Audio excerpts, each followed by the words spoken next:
Môre, dis Vrydag die 20ste Junie en ek wil vandag vir iets baie reguit vra.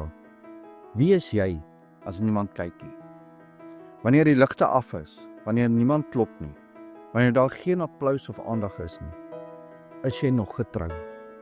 Bid jy nog? Soek jy nog die Here? Nie vir mense nie, maar vir hom. Dis wat God regtig raak sien. Nie jou beeld nie, nie jou platform nie, maar jou verborgenheid. In Matteus 6 sê Jesus, wanneer jy bid, gaan jou kamer in, maak die deur toe en bid tot die Vader wat in die verborgene is. Hy sê dit 3 keer. Jou Vader wat in die verborgene sien, sal jou in die openbaar beloon. Hoekom? Want dis daar waar jy regtig is wie jy is. Dis waar God wag. In 2 Kronieke 16 vers 9 staan daar ook geskrywe, die oë van die Here deurloop die hele aarde om hom sterk te betoon aan die wat met hulle hele hart op hom vertrou. God soek nie optredes nie, hy soek oorgawe. Hy soek nie vertonings nie, hy soek die werklikheid. En daar is hierdie Griekse woord kryptos, verborg, privaat, geheimsinnig beteken.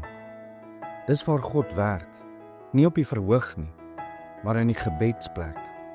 Nie in jou stories nie, maar in jou stilte. So dalk is dit vandag se vraag. Wie is jy as niemand kyk nie? Is jy nog gehoorsaam as niemand sien nie? Is jy nog lief vir Jesus, wanneer dit net jy en hy is? Kom ons bid saam. Abba Vader, ek wil nie net mooi lyk vir mense nie. Ek wil reg wees voor U. Reinig my hart, bou my karakter en ontmoet my in die stilte.